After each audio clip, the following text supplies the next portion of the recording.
सही जानकारी के अभाव में सही जानकारी के अभाव में किस तरह लोग फंस जाते हैं, जेल में रहते हैं और क्यों सलाहकार सही रखना चाहिए, सही लोगों के पास जाना चाहिए क्यों। इसके लिए आपको ये वीडियो देखना पड़ेगा, पूरा देखना पड़ेगा। बड़े मज़े की बात है। प्रैक्टिकली एक केस पर आधारित मैं यह वीडियो बना रहा हूँ और निश्चित तौर पर इस वीडियो से आपको ये जानकारी मिलेगी कि सलाहकार गलत रख लेने पर आपको लंबा जाना पड़ेगा और धन की भी नुकसान होगी, धन की भी क्षति होगी और फिजिकली हरास भी होगा। एक बेल का केस है जिसको मैं जानता हूँ। बेल के केसेस में हुआ क्या कि अक्यूज़ का बेल फाइल हुआ, सेशन न्यायालय से खारिज कर दिया गया। निचली अदालत से खारिज होने के बाद जमानत आवेदन दाखिल किया गया सेशन में और सेशन से भी खारिज कर दिया गया। गरीब लोग थे, क्या करे बेचारे।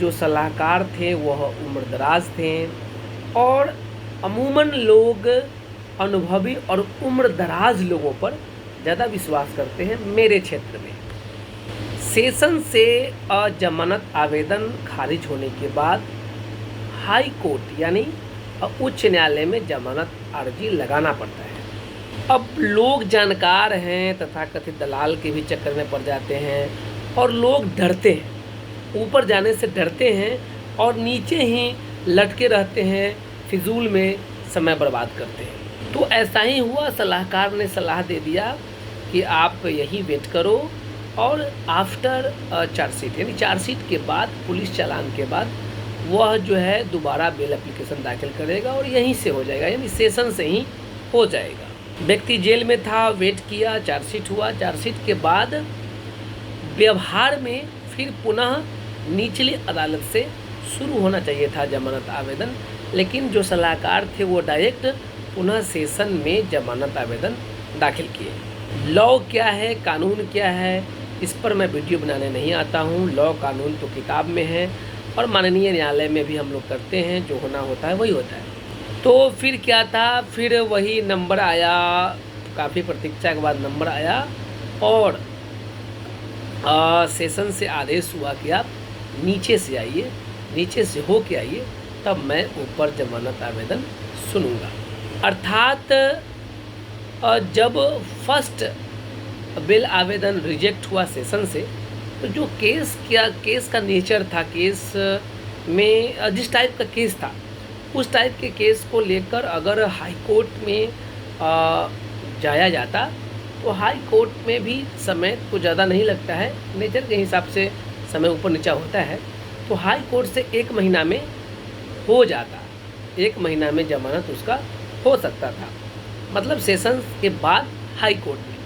लेकिन अब सलाहकार की गलती से 3 महीना बीत गया और अभी भी सेशन में अब वह केस, जमानत का केस पेंडुलम की तरह लटक रहा है। माफ़ कीजिएगा, मैं किसी के नाम नहीं बता सकता हूँ, चूँकि दूसरे का केस है तो उसका किसी का भी मैं सीक्रेसी भंग नहीं करता हूँ। मेरा मुख्य उद्देश्य होता है कि जानकारी के अभाव में भी केसेस पेंडिंग होते हैं।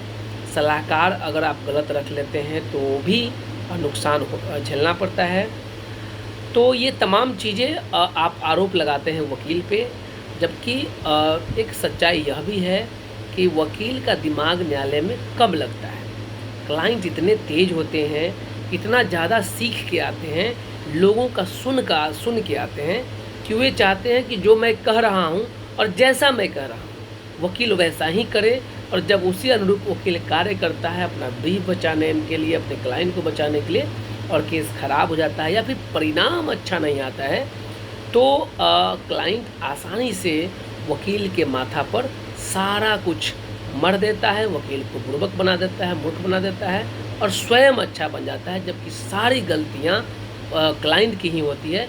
क्लाइंट भी अपना बुद्धिमत्ता का प्रयोग करे, अपना बुद्धि का प्रयोग करे, अपना विवेक का प्रयोग करे और कार्य करे, तो फिर दूसरे के सर पर आरोप मढ़ देने से बचा जा सकता है और तो और आपके धन और आपके समय को भी बचाया जा सकता है।